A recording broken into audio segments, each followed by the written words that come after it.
Blog Talk Radio. Boa noite, meus amigos. Estamos aí de volta, como sempre, com excesso de material e falta de tempo. Vamos começar aqui com a mensagem do Cristiano. Ele diz: quando eu vi aquela psicóloga da PUC que pariu, eu estava rezando, pedindo a Deus para que você estivesse assistindo aquilo. Eu fiquei pasmo ao ver aquela trubufu dizer aquilo. Ela simplesmente condecorou a ousadia do assassino coreano por ter feito o que ela deseja, mas não tem capacidade de fazer. Olá, eu gostaria de conhecer você. Com poucas palavras, você mata o mosquito e dá até endereço do laboratório que o modificou. Olha, Cristina, está muito bem observado. Mas, na realidade, é o seguinte: quando eu recebi esta gravação, eu não consegui reproduzir a imagem, tinha só o som. E a voz daquela senhora era uma voz agradável, então eu imaginei que fosse uma moça bonita, né? E fiquei desarvorado, fiquei deprimido. Depois, quando eu consegui ver a imagem, daí eu compreendi. Eu achei que ela tinha toda a razão de dizer aquelas coisas. E eu também, se tivesse aquela aparência, diria a mesma besteira que ela disse, né? Então eu fiquei até aliviado quando eu vi a cara dela. Se fosse uma moça bonita, eu ia ficar realmente passado, né? Agora, aqui temos aqui o Alberto Croso. Ele está reclamando aqui. Sempre fui um fã dos seus escritos, porém, com relação ao texto Sitting Duck, preciso discordar enfaticamente. Você está resumindo um problema muito sério que se manifesta repetidamente nos Estados Unidos a cada ano e que estranhamente ocorre com frequência logaritmicamente maior do que em outros países desenvolvidos. Excluo propositadamente o nosso país e demais países de terceiro-mundistas. Ao fato de que não existem lá pessoas armadas nas escolas. Isto vindo de um filósofo intelectual do teu gabarito, a terrível matança não teria ocorrido, ou não nas proporções dramáticas que constataram, se uma professora de literatura do Virginia Tech, no meio da discussão sobre Sense and Sensibility de Jane Austen, tivesse sacado seu Magnum 44 da cintura e tivesse colocado 8 tiros no meio da testa do coreano. Ô, Alberto Cruz, eu acho que é exatamente assim, porque se ele tivesse levado um único tiro na bufa, ele teria parado imediatamente. Existe até um livro, o livro chama-se Firing Back, que é a experiência de um sujeito que estava numa igreja, não foi nos Estados Unidos, foi na Austrália, e entrou um desses malucos lá na igreja atirando. Atirou no segundo, no terceiro não atirou por quê? Porque tinha um homem armado lá dentro, acabou com a brincadeira na mesma hora. Quer dizer, a população estar armada é uma defesa permanente contra essas coisas. Agora, tem o seguinte: eu não disse que isso aconteceu porque a população não está armada. Aí seria o fim da picada. Quer dizer, o fato de um sujeito não ter arma não obriga que o outro lhe dê um tiro. Tá certo? Aliás, se você reparar bem, o artigo não é sobre as causas do ocorrido. Para falar sobre as causas, tinha milhares de pessoas. Eu só falei sobre a pergunta que eu fiz. Não foi sobre as causas do crime, foi o porquê da não reação, quer dizer, por que as pessoas não reagiram, tá certo? Com relação à comparação com outros países, precisa ver o seguinte: não tem, quer dizer, nenhum país desenvolvido do tamanho dos Estados Unidos, tá certo? Onde você não tenha violência desse tipo, tá certo? A gente não recebe, por exemplo, as notícias de violência na China. Tá certo? Eu, às vezes, acompanho. É muito pior do que aqui, mas muito pior mesmo. Entendeu? Na Rússia, então, nem se fala que é um país dominado pela máfia. Agora, a gente comparar um país de dimensões continentais com os Estados Unidos, né, com uma titica de calinha do tamanho da Inglaterra, da Irlanda e tal, aí não tem o menor sentido. Quer dizer, os fenômenos sociais não podem ter, vamos dizer, operar do mesmo modo nessas duas dimensões. Né? E, ademais, tem países, muitos países na Europa, onde o povo está armado, sim, está tradicionalmente armado. Tá certo? Esse negócio de desarmamento é de agora. Mas, se você chegar na Suíça, todo cidadão suíço é armado. A Suíça está armada até os dentes. Dizem que lá tem 6 milhões de policiais, quer dizer, é o número de habitantes, né? Então lá ninguém vai tirar farinha com o povo, porque sabe que vai sair muito mal. No restante da Europa também tem muita gente armada. Você não pode esquecer, a Inglaterra é um país de caçadores. Né? A mesma coisa a Alemanha. Né?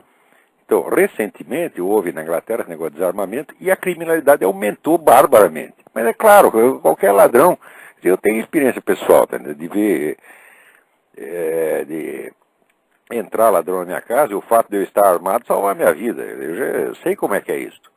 Né? Agora, é claro que eu não estou explicando a ação do criminoso coreano pelo simples fato das vítimas estarem sem armas. Não, eu estou tentando explicar, vamos dizer, primeiro o fato de eles ficarem inermes, de não poderem reagir de maneira alguma. Agora, eu tenho a impressão que com a educação que esse pessoal recebe, mesmo que eles estivessem armados, eles não iam reagir, eles iam ficar com medo. Eles estão realmente sendo educados para ficar cada vez mais fracos, mais covardes, mais ineptos. Né? Agora, não é esta educação a causa do crime, presta atenção. Para ver aonde que a educação interferiu para produzir esse estado de coisas, precisaria ver não este aspecto que eu abordei, mas outros aspectos. Entre os quais o seguinte: essa educação americana há 40 anos era calculada para produzir não somente boiolas, mas para produzir pessoas revoltadas contra o próprio país, e revoltadas contra seus próprios pais, vamos dizer, para produzir pessoas cada vez mais arrogantes e pretensiosas, e a relação entre isso e a criminalidade juvenil hoje já está mais do que provada. Eu sugiro que você dê uma olhada naquele livro da Charlotte Iserbyt que eu citei, The Deliberate Dumbing Down of America. Dê uma olhada lá e você vai ver. Quer dizer, a criminalidade juvenil americana é uma obra de engenharia social. Não através deste aspecto que eu ressaltei, este aspecto, vamos dizer, enfraquecedor, mas existem outros aspectos. Também, você não espera que no artigo eu aborde tudo a respeito de um fenômeno tão complexo, né? Muito bem. Agora, aqui, o Fábio Andrade, ele me manda aqui uma notícia de que a cantora americana Sheryl Crow diz que o uso do papel higiênico em grandes quantidades deveria ser proibido para proteger o meio ambiente. Olha só, mas que coisa perigosa. Esse pessoal, todo mundo, né, limpando o cu, realmente uma ameaça para a humanidade. Vocês parem com isso, gente, né? Não vamos mais limpar. Isso aí realmente é perigoso, né? Ai. Agora, aqui tem uma carta do Leandro Coelho Bergantin. Hoje está cheio, tem mais cartas até do que habitualmente. Diz o seguinte: prezado professor, no site do New York Police Department, o delegado Raymond W. Kelly faz um apelo contra as armas ilegais. Eu não sei se em Nova York é permitido andar armado, mas se meu inglês não me enganou, ele solicita que entreguem as armas ilegais ao governo. Bom, existem armas ilegais aqui. Por exemplo, existe uma lei que proíbe as chamadas armas de assalto, quer dizer, que são armas tipo exército, né? Metralhadoras e metralhadoras e semi-metralhadoras. Não todas, mas algumas são. Né? Agora, acontece que a sacanagem entra aí pelo seguinte viés. Existem muitas armas que não são armas de assalto, mas que apenas copiam o desenho de armas de assalto, de armas militares, para parecer bonitinho, para atrair o freguês. E acontece que estas também estão sendo, vamos dizer, na esteira da lei, também são consideradas ilegais. Quer dizer, o polícia chega lá, vê que você está com uma arma que parece arma de assalto, embora ela só dê, por exemplo, 5 tiros, não seja nem mesmo uma metralhadora, e já te toma a arma. Né? Então, eu não sei, não conheço esse delegado Kelly, eu não sei se ele está, vamos dizer, falando apenas das armas que são realmente ilegais, ou se ele está nessa, a pretexto de tomar armas ilegais, tomar também outras que não tem nada a ver com a história. Mas, olha, nada disso aqui vai funcionar, porque o pessoal aqui reage. Metade do país tem armas e ninguém está a fim de entregar. Não é esse negócio como aconteceu no Rio de Janeiro, não? De todo mundo ir lá entregar as suas arminhas e dizer sou da paz, né? Que realmente é uma boiolice, isso é um desfibramento, isso é uma covardia. Quer dizer, o sujeito quer mostrar: olha, eu estou sem armas, eu sou da paz, não me bata, não me faça o mal, eu sou bonzinho. Mas que coisa mais nojenta, o que é isso? Quer dizer, esse pessoal pensa em atrair a piedade do bandido. Em vez do sujeito pensar em proteger sua mulher, proteger seus filhos, proteger sua casa, ele quer se fazer de coitadinho. Quer dizer, não é o homem adulto que assume a responsabilidade da vida. É o sujeito que quer se fazer de criancinha e atrair a piedade do mais forte. Isso é absolutamente nojento. Piedade, nós só devemos pedir piedade a um ser, pedimos piedade a Deus, para que nos perdoe do nosso pecado. A piedade dos outros pode enfiar no rabo, não quero piedade de ninguém, você está entendendo? Eu sei cuidar de mim, tá certo? E muito menos piedade de bandido. Né? Se o cara vier aqui com má intenção, Olha, ou eu mato o desgraçado, ou ele me mata, ou ele vai embora, entendeu? Agora, piedade, não, que é isso? Né? Que estupidez. Agora aqui, vamos lá, Ramiro Severo. Por não ter saído há tanto tempo do colégio, estive consultando meus livros de história do segundo grau para avaliar o grau de marxismo neles contido. Além de comprovar a minha tese que somos todos educados a ver o mundo pela ótica marxista, constatei que a dominação de parte da Europa pelo Islã, quando citada, é mostrada como uma prova do avanço da civilização islâmica. Ao contrário, naturalmente, das dominações europeias, todas fruto da ganância do homem branco. Exatamente, quer dizer, se o muçulmano e o europeu fazem a mesma coisa, o muçulmano é bonzinho e o europeu é bandido. Quer dizer, isso aí é uma campanha sistemática de deformar a mente das pessoas, né, e criar sempre, vamos dizer, uma simpatia, vamos dizer, sempre pelo outro. É o outro sempre que está certo, nós estamos errados. Ele tinha aquela tese do Levinas sobre o outro, né? O outro é o sujeito que você estranha totalmente, etc. Mas acho que no mundo tudo funciona ao contrário, né? O outro é sempre o bonzinho, nós é que não prestamos, né? E, por exemplo, nessa coisa da escravidão, se você pegar o livro do Alberto Costa e Silva, Alberto Costa e Silva é um grande historiador brasileiro, que produziu um livro A Espada e a Lança. Ele produziu dois ou três livros sobre a história da escravidão, uma das obras mais completas que existe. E ele mostra ali que a escravidão islâmica não foi brincadeira. Eles pegaram mais de 5 milhões de pessoas na Europa, numa época em que a população era muito menor do que era depois, vamos dizer, no século XVIII ou XIX, quando chegou ao auge o comércio de escravos. Mais ainda, nós sabemos que, em geral, vamos dizer, o europeu não era o aprisionador. O europeu não fazia incursões dentro da África para aprisionar escravos. Ele simplesmente comprava dos muçulmanos que estavam vendendo ali no porto. E entre esses muçulmanos, tinha pelo menos uns 20% de negros. Quer dizer, esse pessoal estava enriquecendo com o narcotráfico. Agora, tem gente que veio com a história de que, os negros, coitadinhos, eles eram obrigados a escravizar os outros porque os brancos os obrigavam. Falaram, ora, o que é isso? A escravidão islâmica começou 8 séculos antes da escravidão europeia. Quer dizer, quando o primeiro português baixou lá na África, é claro que ele não baixou lá com boas intenções, porque a fonte Albuquerque já foi baixando, contornando ali a África e já ia disparando canhão, certo? Ele parava, encostava ali o navio 100 metros do porto e já disparava um canhão. Daí descia, mandava cortar 200 narizes e daí chamava, o pessoal dizia, agora vamos dialogar, né? Então, quer dizer, não era brincadeira também, esse português não era um fluxo era muito violento. Mas quando o primeiro português desceu lá, já tinha 8 séculos de dominação islâmica na Europa e já tinham levado 5 milhões de europeus para ser escravo no mundo islâmico. Agora, hoje em dia a gente vê a conversa invertida, quer dizer, o europeu é que é o escravizador. E o que aconteceu antes acaba sendo explicado por causa do que aconteceu depois. Ora, meu Deus do céu. Bom, vamos lá. Parece que tem alguém aí esperando para falar. Vamos lá, não vou deixar esperando mais não. Alô? Alô, Olavo? Sim. Oi, aqui é o Davi Carvalho de Belo Horizonte. Oi, tudo bem? Tudo bem. Aqui, eu vi que o senhor comentou aí a carta do menino sobre ensino de história no Brasil. É o seguinte, antigamente eu tinha a pretensão de orientar pessoas sobre fatos históricos, mas especialmente jovens, mas eu vi que aí eu ia acabar fazendo com que os meninos tomassem pau em qualquer vestibular do país. Então eu desisti, sabe?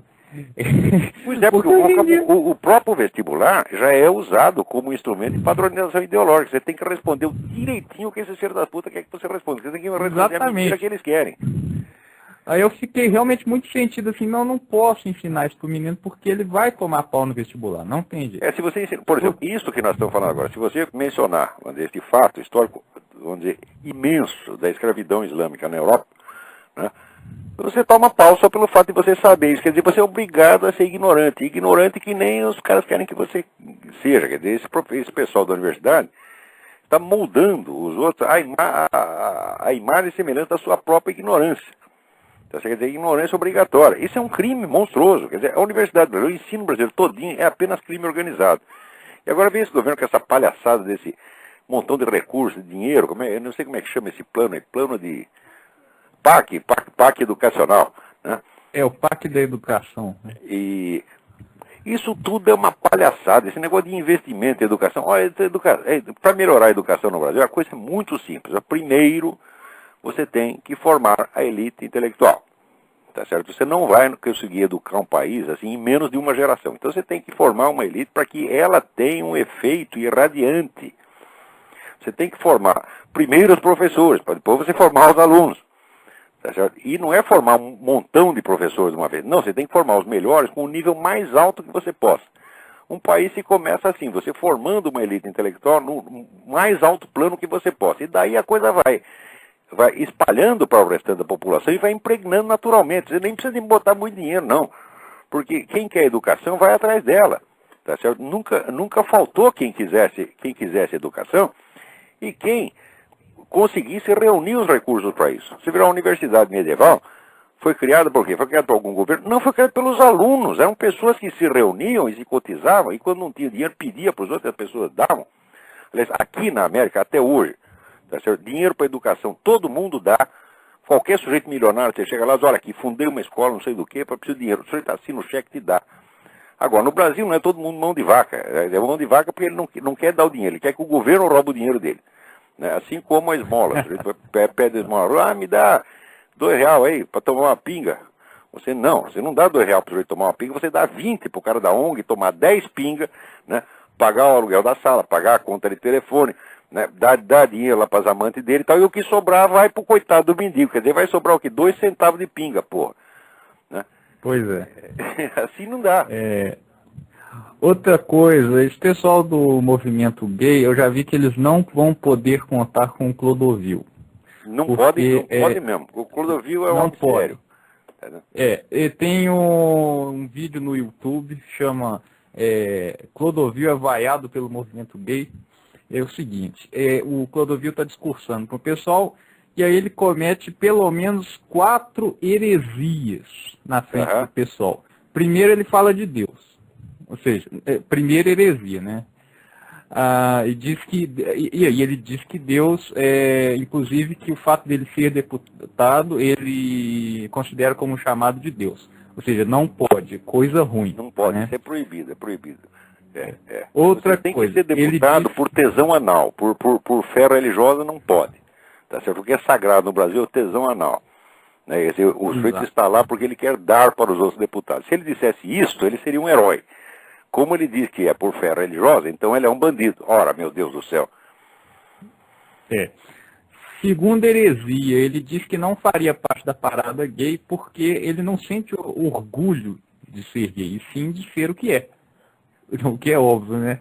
Mas onde já se viu o sujeito ter orgulho de ser gay ou ter orgulho de não ser gay?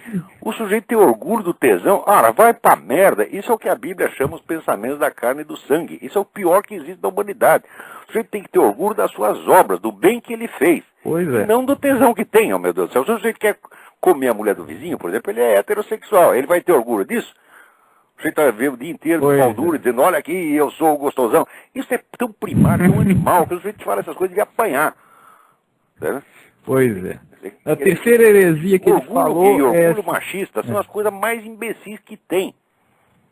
Imbecis não, elas são imorais em si mesmas. Imorais e até criminosas. O sujeito fazer dessas coisas motivo de orgulho já é rebaixar o padrão moral das pessoas. Né? Porque é o seguinte, tesão... Você não tem tesão de quem você quer, você tem tesão de quem você pode. Isso não é uma coisa controlável. Né? Quantas vezes o sujeito não tem desejo por uma mulher que ele não presta, ele sabe que a mulher não presta, mas ele continua querendo a mulher. Não é assim? Quer dizer, não é uma coisa controlável. Você não pode medir a qualidade da pessoa pelo tipo de tesão que ela tem. E é isso que eles estão querendo dizer. E que eles, porque têm esse desejo homossexual, são pessoas especiais. São especial merda nenhuma, são tão ruins quanto todo mundo, e até um pouco pior. Porque já estão corrompendo a sociedade com essas ideias. Pois é. Bom, terceira heresia, ele diz que todo mundo é filho de casal heterossexual, ou seja, não pode lembrar esse pessoal isso. Não existe reprodução homossexual, que eu saiba, ainda não foi inventado, talvez inventem, tá certo? Mas ainda não foi, os caras querem, todos eles querem engravidar, né? Ainda não inventaram. Então, agora, se você diz isto, né, olha, um ser humano se produz assim, né, por via, né, vaginal, etc, etc, e não tem outra maneira de fazer. Eles ficam loucos da vida com isso, sabe? Eles queriam que todo mundo nascesse de proveta. Uma vez eu li um livro chamado Lesbian World, eu esqueci o nome da autora, faz muito tempo que eu li. Eu dei tanta risada com o livro, porque ela dizia o seguinte, ela dizia, era uma líder lésbica americana, que ela dizia sumariamente que as mulheres tinham que parar desse negócio de transar com homem, mas tinham que parar definitivamente. Né? Quer dizer, o que é isso? É a velha heresia dos cátaros e albigenses. Eles querem parar a reprodução humana. E o sexo só pode ser o sexo lúdico, ele não pode ter finalidade reprodutiva. Quer dizer, é uma coisa tão antinatural, tão idiota, né? Que, na verdade, os cátaros só continuaram existindo porque eles não cumpriam seus próprios mandamentos. Senão já teria acabado a primeira geração de cátaros, não tem a segunda, né? Pois é. E, finalmente, a quarta heresia que ele falou é que ele, por exemplo, preferiria um Leonardo da Vinci a um travesti de rua. Ih, rapaz, foi a conta. Ele acha que o pessoal acha que os travestis de rua são todas pessoas nobres. Quer dizer, eles nunca passaram por essas avenidas de São Paulo, onde tem travestis em massa praticando assalto e atacando as pessoas. Tem inclusive um colega meu que foi assaltado, a mão armada por dois desses. Felizmente ele estava armado e pôde se defender. Senão estaria morto. Quer dizer, agora vão dizer que esse pessoal é tudo bonzinho, são cidadãos da mais alta categoria. O que é isto, porra? Quer dizer, agora pelo fato do negro ser um travesti, ele vai ter que ter uma situação, um status especial na sociedade, ele é intocável. Ora, que vão a merda, pô. Esse pessoal está cada vez mais presunçoso e bobo, sabe? O que estão precisando, vamos dizer, levar umas verdades na cara, como o Clodovil está dizendo. Né? E a gente não tem... Olha, aí tem negócio, tem que respeitar a opinião ali. Eu falo, não, peraí, em primeiro lugar você tem que respeitar a verdade. Se você sabe que 2 mais 2 é 4, você não pode respeitar igualmente essa ideia e a ideia do sujeito que diz que é 5. Tá certo? Na própria ensinamento da Igreja Católica, existe um negócio que chama respeito humano. Você, por respeito humano, muitas vezes você desrespeita a Deus, desrespeita a verdade. Então, primeiro a verdade. Por exemplo, se eu respeito a sua opinião, quer dizer o seguinte, é porque eu não tenho certeza da minha, então nós trocamos opiniões, trocamos ideias, para ver se descobrimos a verdade. Mas na hora que descobrimos, nós dois temos que ceder diante dela. Agora, hoje o pessoal pega as suas opiniões e a santifica. A opinião deles está muito acima da verdade. Eu acho que 2 mais 2 é 4,3. E isso é tão bom quanto você dizer que não é. Ora, o que é isso, pô? Esse pessoal isso é de uma prepotência, onde é que coloca a vontade do indivíduo, a preferência dele, o gosto dele, acima da verdade, acima da existência dos outros seres humanos. Cada um desses desgraçados pensa, minha vontade é lei, o meu tesão é sagrado, né? E assim por diante. Quer dizer, como é que nós podemos conviver com gente assim, porra? O que é isto, porra? Olha, homossexual, viado sempre existiu e nunca encheram o saco quanto estão enchendo agora. Ao longo da história, teve inumeráveis sujeitos viados que eram boa gente, que fizeram grandes contribuições. Acabou de falar do Leonardo da Vinci. Leonardo da Vinci deu para todo mundo que tinha em volta. E, no entanto, quanta coisa boa o homem não fez. E não ficou enchendo o saco por causa disso. Agora vem esses João Ninguém, esses Zé Mané, que só porque é viado acha que é um cara especial e que tem direito a isso, mais aquilo. Que coisa que Leonardo da Vinci jamais teve, nem pensou em ter, porque não era idiota. Né? Pois é. Agora, aí eu estou com o Clodovil no abro. De vez em quando ele fala umas besteiras também, mas ninguém é perfeito. Não, cara. Aqui, ó, última coisa. Eu percebi que todo sábado na Ilustrada tem um tal de Antônio Cícero. E pelo que ele escreveu semana retrasada, eu já vi que toda semana ele vai falar mal de religião. Porque, assim, é obrigatório. Essa semana... Ele não entende merda nenhuma de religião, pô. Olha, eu estou aqui lendo um livro, eu estou aqui lendo... Karl Jaspers, A Fé Filosófica e a Revelação. Se eu der esse livro na mão do Antônio Cícero, ele quando chegar na página 15, ele tem congestão cerebral. Tá? Quer dizer, esse pessoal, Antônio Cícero, até esse Richard Dawkins, ele escreveu um livro absolutamente pueril, que até os outros ateus estão tudo envergonhados da merda que ele escreveu lá. Eu li aquele o Relojoeiro Cego, e eu li o segundo capítulo, que é aquele programa, o programa de computador, o Weasel, e o terceiro, que é o programa das ramificações, que fica fazendo desenho do animalzinho. As conclusões que ele tira com aquilo provam que ele não sabe método científico. Não, o Dawkins não sabe mesmo, ele não tem a menor ideia do que seja a ciência. Olha, a aula que eu dei a semana passada, que eu gravei para a aula para o pessoal de São Paulo, é exatamente sobre isso. Você criar uma ciência, você fundar uma ciência, é você delimitar por abstração um determinado aspecto da realidade, que nunca é um fato concreto, mas sempre um aspecto abstrativo. Em seguida, você conceber uma série de métodos padronizados para a investigação daquilo e de critérios para a averiguação. Quer dizer, a existência de uma ciência é uma limitação do território cognitivo, é uma limitação sem a qual você não poderia aplicar os métodos, vamos dizer, com a regularidade necessária. Então, quando esse cara diz, não, talvez até haja alguns limites para a ciência, ele mostra que ele não sabe o que é ciência, porque a ciência é limitação. O Dawkins é um idiota perfeito, esse Daniel Dennett é um cabeça de toicinho, esse Sam Harris é outro cretino, e os discípulos e admiradores deles são muito piores. O Dawkins é o analfabetismo puro e simples. A ideia que ele tem de religião são ideias pueris que eu tinha aos 12 anos de idade. Pior do que eu tinha aos 12 anos de idade, porque eu pelo menos respeitava e sabia que não sabia. E ele não sabe que não sabe. Quer dizer, ele começa a fazer gozação, por exemplo, as provas que São Tomás de Aquino oferece de Deus por analogia da natureza, etc, etc. São Tomás de Aquino jamais ofereceu uma prova disso aí. Ele está mostrando apenas a harmonia entre uma coisa e outra. O sujeito não sabe nem ler. E tudo ele pegou de orelhada, ele copiou de livros vulgares de propagandistas ateus do século XIX, como Ludwig Buchner, o Ernest Haeckel. Ele pegou tudo de lá, desse lixo que já devia estar esquecido, e que foi esquecido. E agora aparece esse Dawkins, que é o catador de lixo, fica lá comendo merda e arrotando, né? E a gente ainda leva a sério um idiota desse. Há uns 5, 6 anos atrás eu era ateu também e achava essas mesmas coisas. Mas todo mundo tem o direito de ser ateu, porra! Ninguém é obrigado a acreditar em Deus. Agora, uma coisa é o sujeito não acreditar em Deus, outra coisa é ele acreditar piamente que Deus não existe e acreditar que todo mundo tem que pensar que nem ele e sair dizendo essa besteira. E ainda dizer que é científico. Ora, porra. Pois é, né? Eu acreditava nesse tipo de coisa, mas depois também eu cresci meio ateu. O ateísmo o ateísmo é uma atitude espontânea, ele não pode ser pregado. Você não pode criar, vamos dizer, um sistema ateístico, porque você teria que partir da prova de que Deus não existe. Essa prova é impossível. Você pode oferecer uma prova da existência, a prova da inexistência. Se você estudar um tiquinho de lógica, ele vai ver que isso é impossível. Então o ateísmo é uma atitude humana, e é uma experiência humana, pela qual todos nós podemos passar. Ou o ateísmo, ou o agnosticismo, que seria, vamos dizer, a indiferença ao problema da existência de Deus. Todos nós podemos passar por isso, é uma experiência humana. Agora, o sujeito sair pregando isso aí já mostra, só pelo fato de fazer isso, já mostra que é uma besta quadrada. Bom, agora, não sei por que temos que respeitar essa pessoa. O cara não respeita nada, não respeita a Virgem Maria, não respeita Jesus Cristo, não respeita milênios de civilização. E eu vou respeitar um bosta desse? Ora, o que é isso, porra? Bom, finalmente a grande o argumento do Antônio Cícero foi o seguinte, ele diz o seguinte, a tese de Ivan Karamazov, se Deus existe, tudo é permitido. Então todo mundo se Deus não existe, tudo é permitido. Pois é. E ele falou o seguinte, não, mas veja, por exemplo, pega o exemplo de Deus mandando Abraão matar o próprio filho e parando a mão dele com um anjo.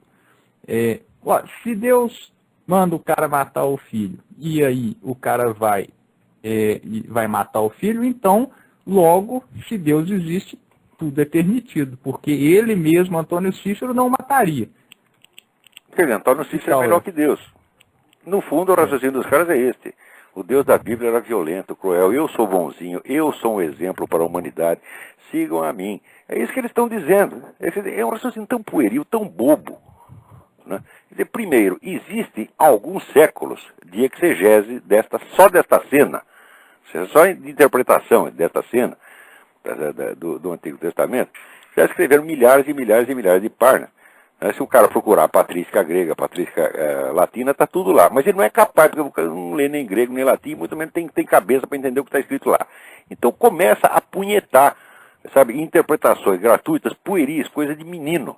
Tá certo? E ainda escreve, ainda publica. Mas publica por quê? Porque o jornal é de outro bobão, que também não entende merda nenhuma disso e acha que sabe tudo, que é o Otávio Frias.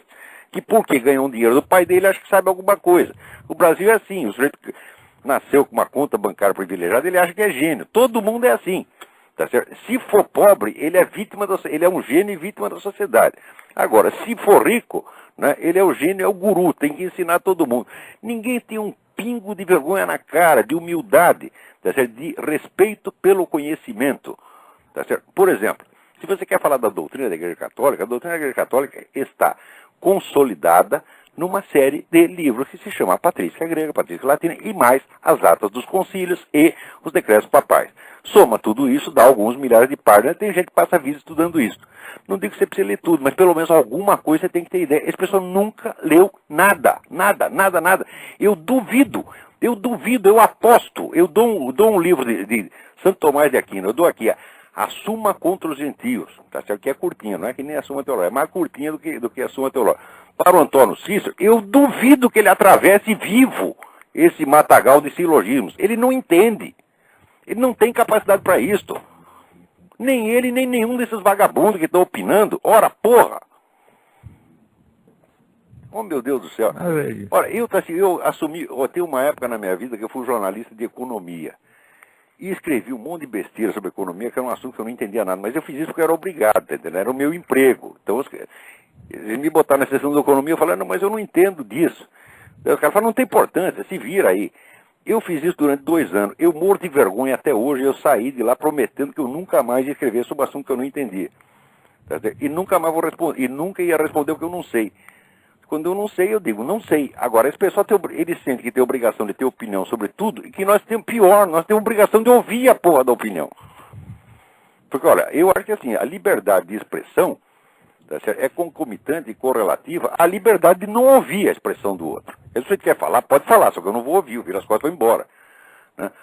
Agora, esse pessoal que tem os meios de comunicação na mão, que é tudo, vamos dizer, um banderliquinho, filho do papai, que não sabe bosta nenhuma, esses caras, em vez de entender que se Deus lhe deu esses meios, é para que eles o usem com humildade, tá certo? Com sinceridade, não, eles acham que eles são os gostosos e que eles têm que ensinar os outros. Ora, assim não dá, porra. Aqui, pelo menos nos Estados Unidos, tem isso. Quer dizer, o sujeito que é rico, ninguém respeita o nego porque ele é rico, não. Entendeu? Porque se é rico, não é importante porque é rico. O cara já pensa, o americano já pensa assim, não, você já é rico, já tem um montão de dinheiro, ainda vai querer que eu te respeite? Ora, porra, tá querendo demais, né? Respeito quem merece o respeito, mesmo que não tenha dinheiro. Agora no Brasil não, o nego tem dinheiro, tem tudo. Tem mais gente na fila aí para falar. Ah, sim. Até, muito obrigado pela informação sobre o Clodovil. Muito obrigado. Estou com o Clodovil e não abro. Vamos lá, vê quem está na linha aí. Alô? Alô? Alô? Alô? Enquanto isso aqui, tem um Flávio Prestes Neto pergunta, por que os esquerdistas são contra o fumo e a favor da legalização das drogas? São assim porque são filhas das putas, vocês ainda não entenderam, esse pessoal não tem nada na cabeça, pô, ele só tem presunção e vaidade, isso é tudo um monte de bolha de sabão, quer dizer, é uma balofice mental fora do comum. Quando você lê o que esse pessoal, Frei Beto, Leonardo Boff, escreve, é só gordura, é só palavrora, não tem nada ali, não tem um pingo de conhecimento. Quando tem, é assim, a exibição. Frei Beto, semana passada, fez um artigo que citava um monte de autor. Um monte de autor que ele eu não digo que ele não lê, mas pelo menos não poderia entender. Né? Quer dizer, eu duvido muito que o nego fosse ler seriamente, por exemplo, o Moriá com Bernanos, e continuar com essas ideias que ele tem na cabeça. Porque Bernanos, assim, é um banho de sinceridade que o hipócrita que lê aquilo não sai inteiro, porque ele se vê retratado ali. Né? Tem um livro que chama L'Imposture, a impostura. Né? É o padre impostor. Tá certo? Eu quero ver um Leonardo Boff, o Frei Beto ler aquilo e não perceber que é dele que está falando. Tá certo? Então, ele pode citar Bernanos, mas olha, sair vivo da leitura de Bernanos não sai não. Porque Bernanos era gente, era assim, um príncipe da sinceridade, da franqueza, né? Um homem que assim, dá gosto a gente ler e perceber que no meio da falsidade, do artificialismo do mundo moderno, ainda tem uma voz humana, um sujeito que fala as coisas do jeito que ele está vendo. Bernanos, para mim, sempre foi um exemplo, tá certo? E agora, esse pessoal pode citar Bernanos, mas se seguir o exemplo dele, não pode não. Vamos lá. Peraí, tem gente na linha aí, vamos lá. Alô? Alô? Alô, Olavo, é o Flávio. Ô, Flávio, tudo bem? Tudo bem. É o seguinte, você está falando aí a respeito de leitura, essas coisas. é a respeito dos evangelhos apócrifos. Existe alguma verdade, ou é tudo ficção, tudo... Não, existem centenas de evangelhos apócrifos, tá certo? E, vamos dizer, quando a igreja selecionou como evangelhos canônicos esses 4, é porque eles concordavam entre si em todos os detalhes. Eles concordavam entre si e concordavam com os depoimentos orais, vamos dizer, dos primeiros padres, da sucessão apostólica. Então a igreja selecionou esses 4 porque não havia dúvida com relação a eles. Os outros, ele não sabe de onde veio, e tem coisas que foram escritas 200, 300, 400 anos depois. Que nesse negócio do Evangelho de Judas, quer dizer, o sujeito que apresenta esse Evangelho de Judas como um documento a respeito das origens do cristianismo já é um charlatão por definição, porque ele mesmo disse que foi escrito 200 anos depois. Tá certo? 200 anos depois foi totalmente inventado. Tá certo? Agora, quer dizer, nos evangelhos, nos 4 evangelhos, você tem diretamente o depoimento ou daquilo que as pessoas viram ou daquilo que ouviram da testemunha imediata. Tá certo? Então, esses são inteiramente confiáveis. Agora, o resto pode ter alguma curiosidade histórica, mas eles nada dizem sobre o cristianismo, eles dizem apenas sobre si mesmos. Tá certo? Um mentiroso, quando fala, ele não está falando sobre a realidade, ele está expressando a pessoa dele. Então, essas coisas como o Evangelho de Judas é isso. A gente não fica sabendo nada sobre o cristianismo, fica sabendo sobre o que o idiota do autor pensava. Agora, o sujeito que se dedica a isso e que apresenta como se fosse um grande documento, uma coisa importante que pode virar do avesso a nossa concepção do cristianismo, é um charlatão em toda a linha. Tá certo? É como esse negócio do túmulo, o famoso túmulo de Jesus. Né? Quer dizer, o arqueólogo que descobriu lá o buraco disse, isso aqui não é túmulo de Jesus, coisa nenhuma. Mas daí chega um cara de Hollywood, cheio de dinheiro, e faz um filme dizendo que é. Quer dizer, e ainda dizendo que é científico. Olha, o lugar desse pessoal tinha que ser na cadeia ou no hospício, porque isso aí é charlatanismo, isso é exploração da boa-fé popular. Eu acho mesmo que você redigisse um documento a respeito da Revolução Francesa, né? Como se você tivesse, né? É como se eu me apresentasse como testemunho ocular da Revolução Francesa, mais ou menos isto. Como tem muitos anos, né? Sei lá, no caso do cristianismo, né? 2000 anos, aí parece que é pouquinho, né? 100, 200 anos, né? Parece que agora, no século XX, existe, vamos dizer, a indústria de falsificação histórica no século XX é uma coisa absolutamente monstruosa. Agora, presta atenção. No meio profissional dos estudiosos, todo mundo sabe distinguir o que é e o que não é. Por exemplo, não existe um único historiador profissional que não sabe, por exemplo, aquilo que a gente estava falando no começo do programa, que os muçulmanos começaram a escravizar europeus 8 séculos antes dos europeus chegar na África. Todo historiador profissional sabe disso. Agora, eles ficam quietos. Ou porque tem medo, ou porque acha que não faz parte das obrigações do acadêmico, ele sair enfrentando movimentos sociais. Digo, ora, mas quando o movimento social oferece dinheiro para essa gente mentir, eles mentem. Agora, dizer a verdade e ficar impopular perante esses vagabundos, ninguém quer. Quer dizer, o problema é esse, bicho. Há um excesso de filha da puta por quilômetro quadrado. Tá, e está uma falta de gente séria, de gente honesta. Porque nesse mundo aqui, as pessoas só querem o seguinte, ou é a permissividade total, quer dizer, que aquele negócio do PT, que falou aquele ator, até esqueci o nome dele, ele diz, não, nós temos que sujar as mãos. Né? Uma diz que não é para limpar o cu, o outro diz que tem que sujar as mãos, e está todo mundo achando isso maravilhoso. Ou então tem que ser santinho, daí eles ficam cobrando dos outros a santidade total. Quer dizer, se você comete um errinho, eles te condenam e dizem que você é hipócrita. Né?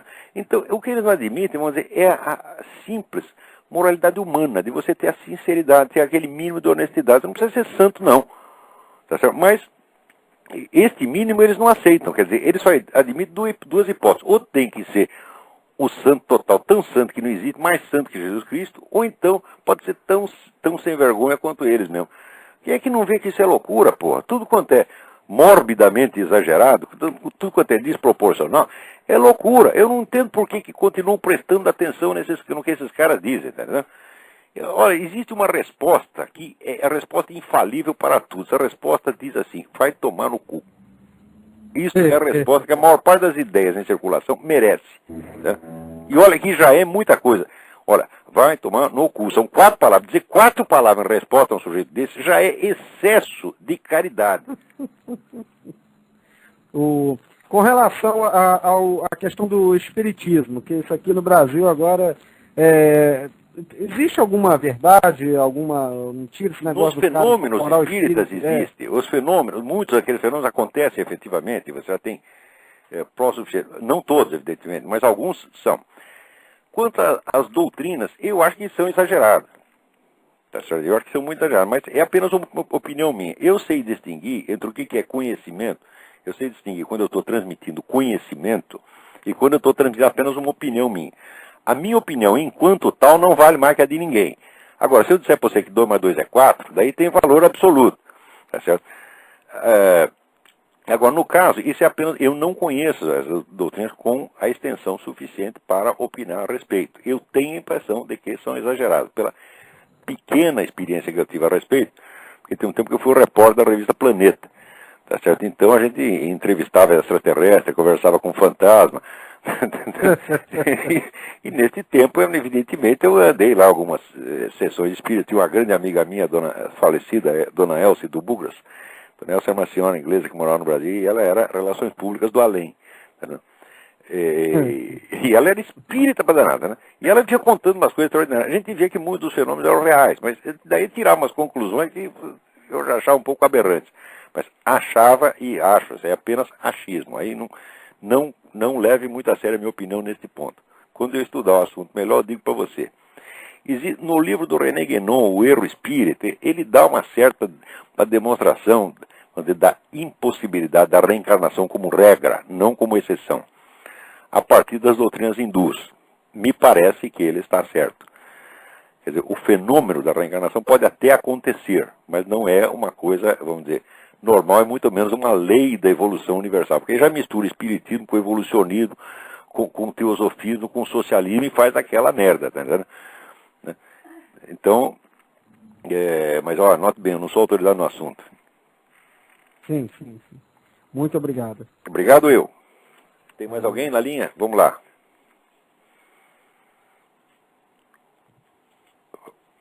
Alô? Alô? Alô, Olavo? Eu? É Fábio? Opa, tudo bem? Obrigado pela mensagem sobre essa senhora Crow, Shelley Crow. É muito instrutivo esse negócio dela, né?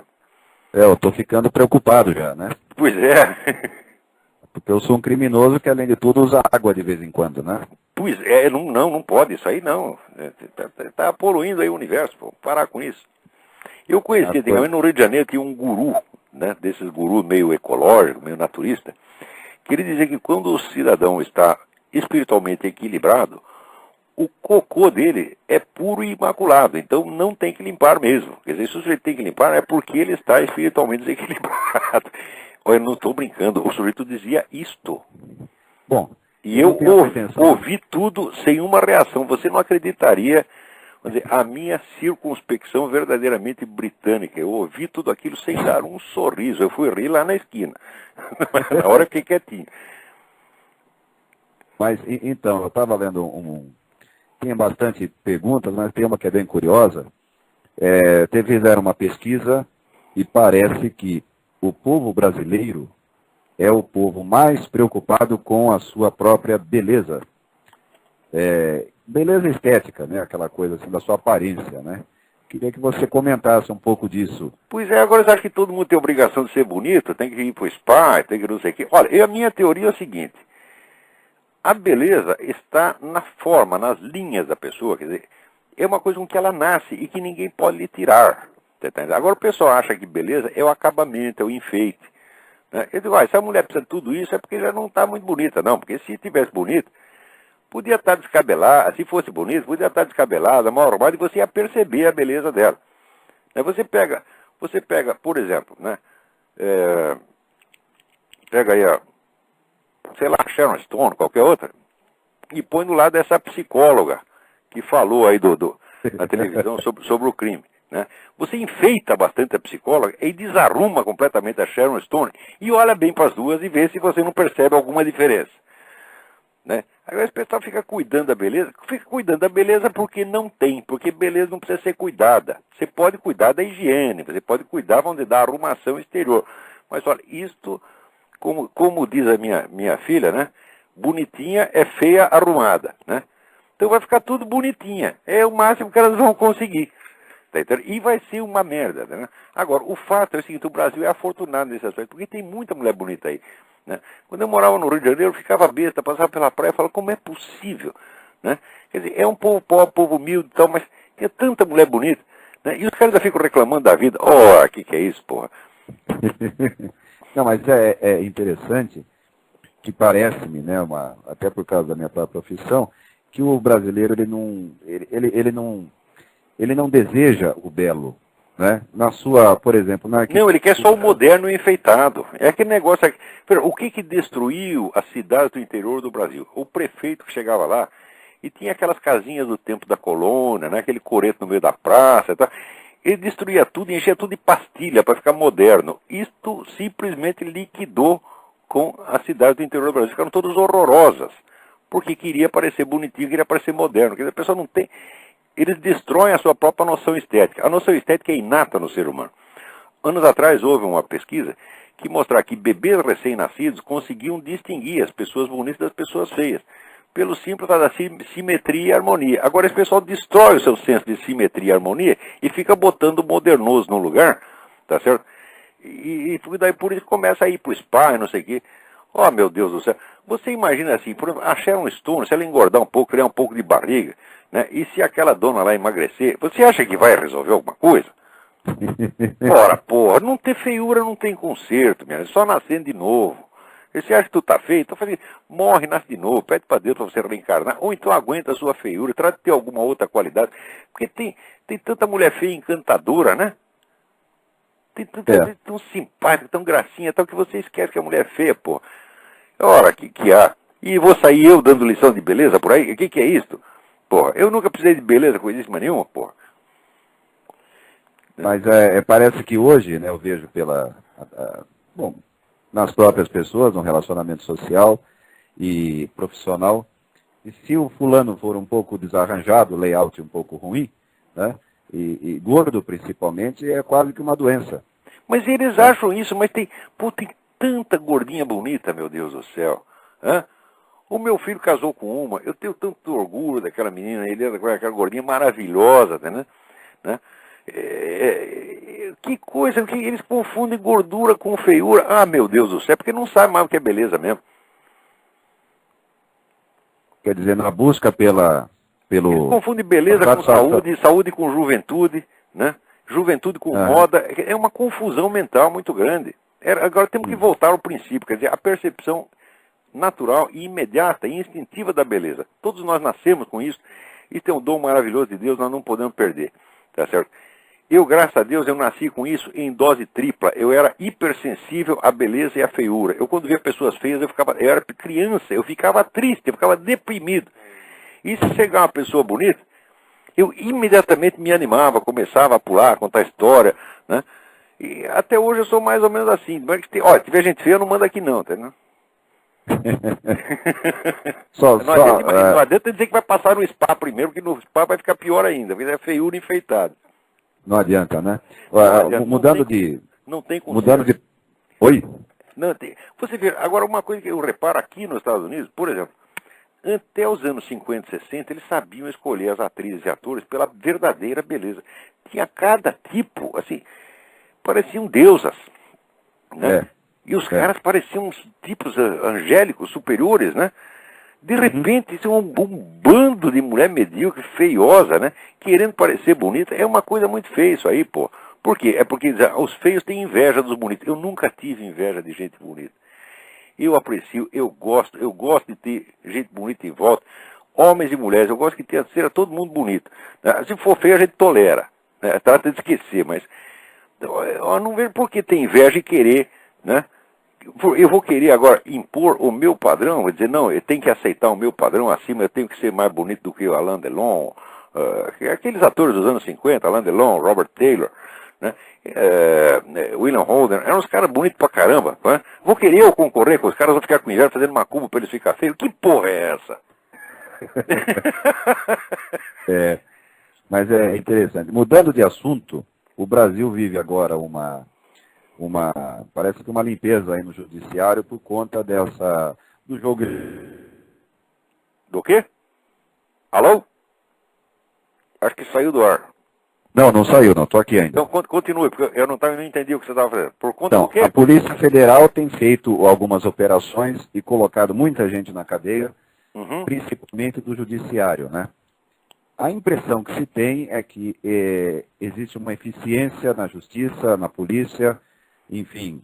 O dia que eles prenderem alguém da Farc, eu acredito nisso. Porque o que eles estão fazendo é eliminar a concorrência para a Farc. O nosso governo é o office boy das Farc.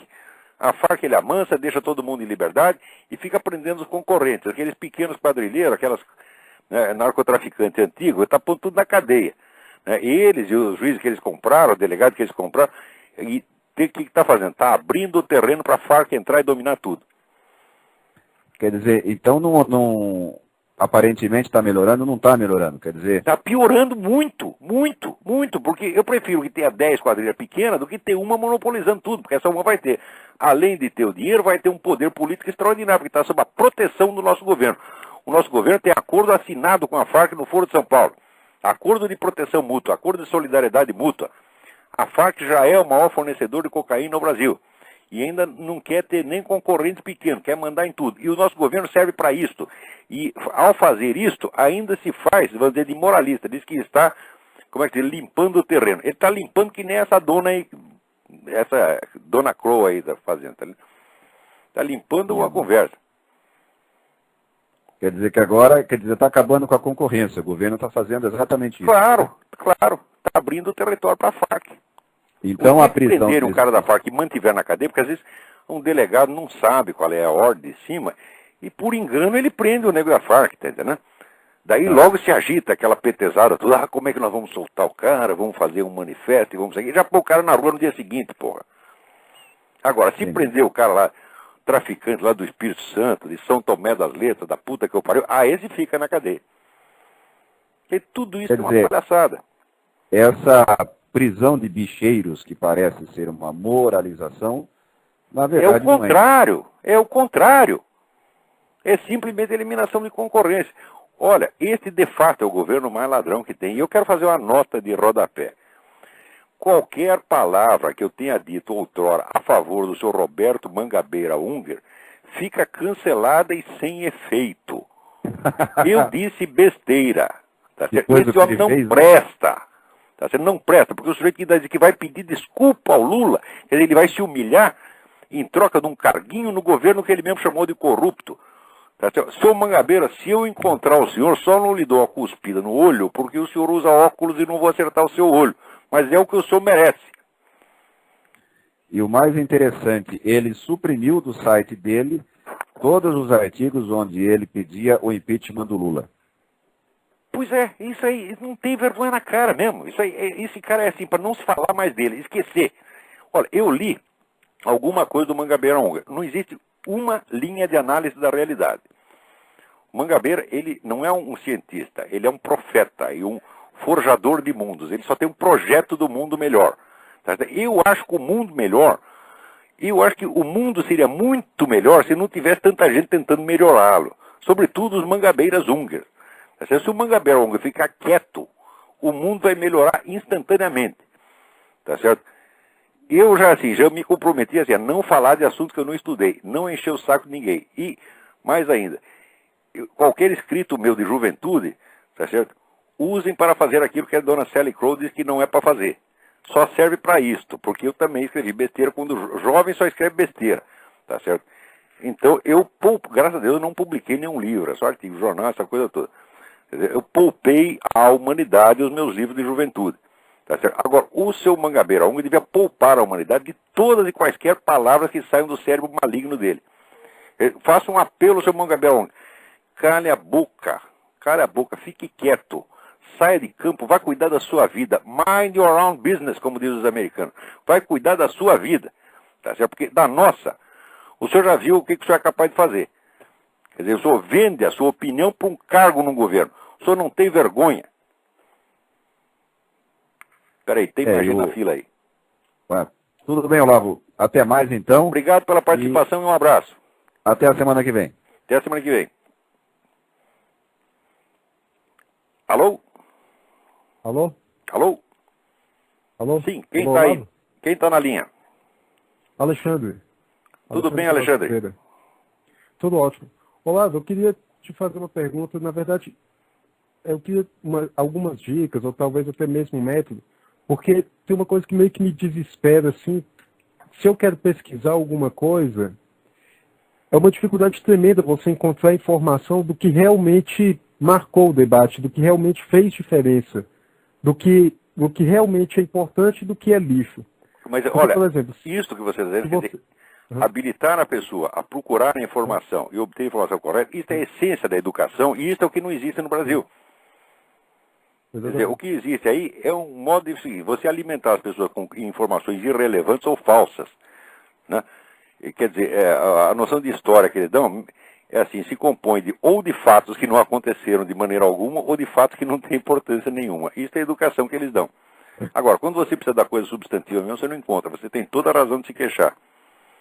E ainda tem uma coisa mais desesperadora. Porque, por exemplo, se você vai numa livraria, por exemplo, os livros clássicos, o que realmente importa, estão misturados com os lançamentos do mês. Ou seja, é uma Quer dizer, veja, outra coisa que é a educação tem que dar um senso da hierarquia, de importância e de valor.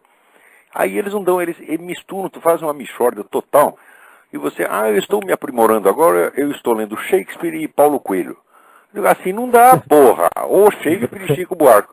Mas que é? Isso não é educação, não adianta você dar a coisa boa se você nivela com a merda, tá entendendo? E desensina a pessoa a fazer distinção. A distinção é a base da educação. Né? Agora, eu acho que aí você tem que fazer o seguinte, você primeiro tem que saber uma língua estrangeira pelo menos, de preferência inglês, que é a língua mais falada. E você tem que se informar diretamente em inglês. Uhum. Né? Isso quer dizer, você... aqui a diferença entre os Estados Unidos, aqui também tem uma boa quantidade de filha da puta por quilômetro quadrado. Mas aqui você tem a informação. Quando chega o nego, por exemplo, aparece o Al Gore dizendo esse monte de besteira, no dia seguinte, você tem 500 caras te dando a informação, tá certo? De que você precisa para poder julgar aquilo. E daí você pega as informações dos dois lados e você julga. Tá certo? Eu, como estou fazendo isso há muito tempo, eu comecei a minha vida acreditando nesse pessoal esquerdista. Acreditei neles porque foi o primeiro que eu encontrei. Por exemplo, o primeiro que falou besteira na minha orelha, acreditei em tudo. E passei anos da minha vida absorvendo isso. Tá certo? Quer dizer, eu acho que, mesmo depois de eu ter abandonado esse pessoal da militância, eu ainda continuei nessa atmosfera por muito tempo. Só muito tardiamente é que eu me lembrei de fazer aquele famoso negócio, ouvir o outro lado. Tá certo? E quando ouvi o outro lado, falei, porra, o outro lado está dizendo a verdade. Esses caras da esquerda só mentem. Não é a questão de ouvir o outro lado para ficar neutro e superior, porque isso é frescura, isso é boiolice. Boiolice. A verdade nunca é neutro. Ou é a verdade, está de um lado ou está do outro. Se um cara diz que 2 mais 2 é 4 e o outro diz que é 5, um dos dois tem que estar com a razão, porra, e você vai ter que descobrir. Né?